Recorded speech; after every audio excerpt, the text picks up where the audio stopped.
안녕하세요. 박한별 목사입니다. 벌써 카라바조 마지막 시간입니다. 카라바조는 바로크 시기에 굉장히 중요한 작가였죠. 그는 화면 안에 강력한 빛을 표현해서 극적인 장면을 연출한 것으로 유명하고요. 이러한 성향을 네덜란드 지방의 렘브란트 같은 작가들에게도 영향을 끼치게 됐죠. 또 카라바조는 성인들의 거룩하고 이상적인 장면을 표현하던 세태에서 벗어나 당시 실생활에서 볼 수 있을 법한 그런 현실적인 장면을 그리려고 했습니다. 빛과 어두움, 그리고 거룩함과 세속 등 이렇게 대비되는 성향들을 그려내려던 그의 성향처럼 카라바조는 상반된 가치들 사이에서 극단적인 생활을 했는데요. 그 틈에 자신이 옳다 여기는 것을 고집하는 외골수적인 흔적들도 보이는 것 같습니다. 그래서 대인관계도 상당히 좋지 않았고요. 심지어 카라바조는 어느 정도 유력한 집안의 인물과 근데 이 사람은 상당히 망난이었다는 그런 이야기도 있습니다만 어쨌든 이 사람과 다툼이 있다가 결투를 하게 됐고요. 끝내 그 사람을 죽이게 됐습니다. 아무리 합의된 결투라고 해도 하지만 이 사람이 죽었으니 살인 사건이 되었고요. 그래서 카라바조는 죽기 전까지 도망자 신세가 되었습니다. 그 망명길에서조차도 다툼이 났고요. 결국엔 부상에 이어서 병으로 일찍 죽게 됩니다. 그래도 카라바조는 꼭 세상과 척지고만 살지는 않았나 봅니다. 그 재능을 높이 사는 유력자들이 있어서 카라바조는 망명 중에도 어느 정도 생활과 또 그림 작업을 이어갔고요. 자신이 맞다고 여기는 대로 그린 너무 사실적인 그림들이 또 이 의뢰인들에게 또 너무 부담스러웠는지 받아들여지지 않기도 했다고 합니다. 그럴 땐 또 그는 의외로 타협해서 다시 그림을 그리던 경우도 몇 있었습니다. 이 그림들은 제자 시리즈 마태에서도 잠깐 다룬 적이 있죠. 카라바조 눈에는 마태가 이 거룩한 복음서를 쓸 능력이 없기에 전적으로 천사에 의존하여서 한 글자씩 이렇게 써내려가는 모습이 보였던 것 같습니다. 하지만 의뢰 측 입장에서는요, 이 마태 성인이 이미 이 거룩한 존재로 그들에게 각인되었기 때문에 이 남루한 무능력자 마태의 이미지는 상당히 이렇게 거부감이 있었을 겁니다. 그래도 카라바조는 결국 의뢰 측이 받아들일 만한 장면으로 다시 그리긴 했죠. 어떻게 보면 카라바조는 참 현실적이고 현실을 중요하게 여겼던 것 같습니다. 또 그는 거룩이 현실 속에 있음을 나타내려고 했던 것 같습니다. 하지만 그는 삶 자체에 있어서만은 타협이 어려운 사람이었던 것 같습니다.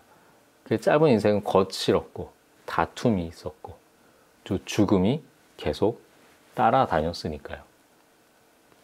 말년의 카라바조는 절박한 상황에서 이 삶과 죽음, 생존에 대한 이 공포, 사건과 사고들 사이에서 정신이 없었을 겁니다. 그래서 그랬을까요? 지난 시간에 봤던 것처럼 우리는 카라바조의 말년에 그린 이 나사로의 부활 속에서 이 죽음을 넘어서 계신 예수님을 보게 되는 까닭입니다. 물론 그는 옳다고 여긴 신념대로 살았을 뿐이었을 것입니다. 게다가 실력도 좋았고요. 그만큼 또 자존심도 강했고요. 그 신념을 더욱 관철시키기 위해서 또 그렇게 살려고 했기 때문에 세상과 끊임없이 마찰이 일어났을 것입니다. 그 빛나는 순간에는 그 모습 자체가 설득력 있게 보였을지도 모르겠습니다. 게다가 그 신념이 당시에 옳은 것이었을 수도 있겠어요. 하지만 그에 따른 그의 삶의 방식이 적절했는지는 잘 모르겠습니다.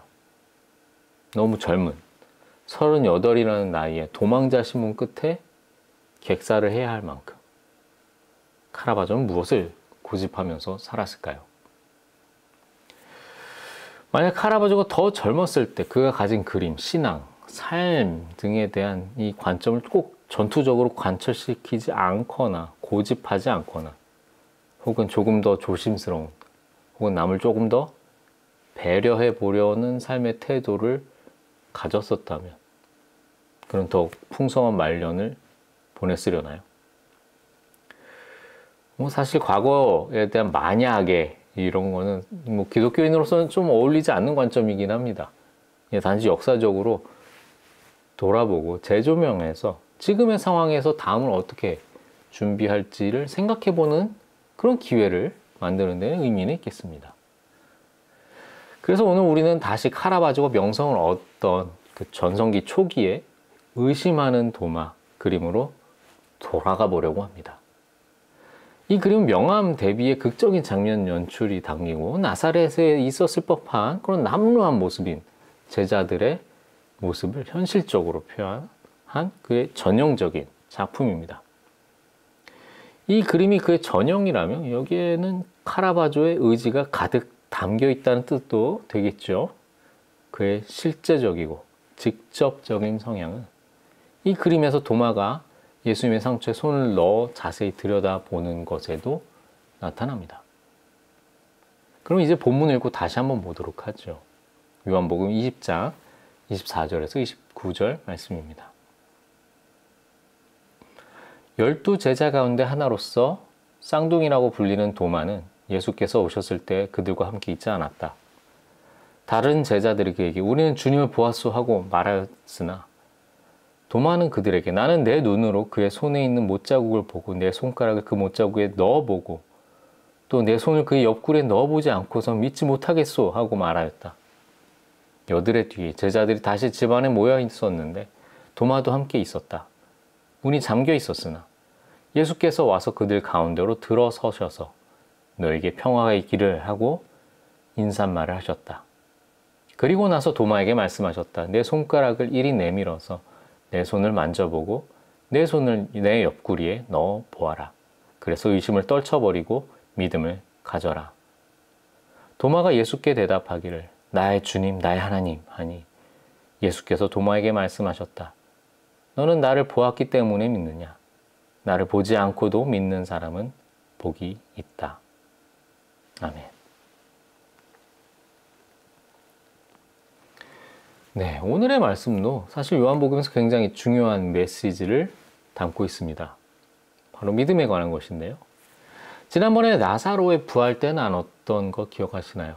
마르다의 입을 통해서 예수님을 나의 주님, 나의 하나님으로 고백하게 했던 그 신앙을 요한복음은 강조를 하고 있는데요.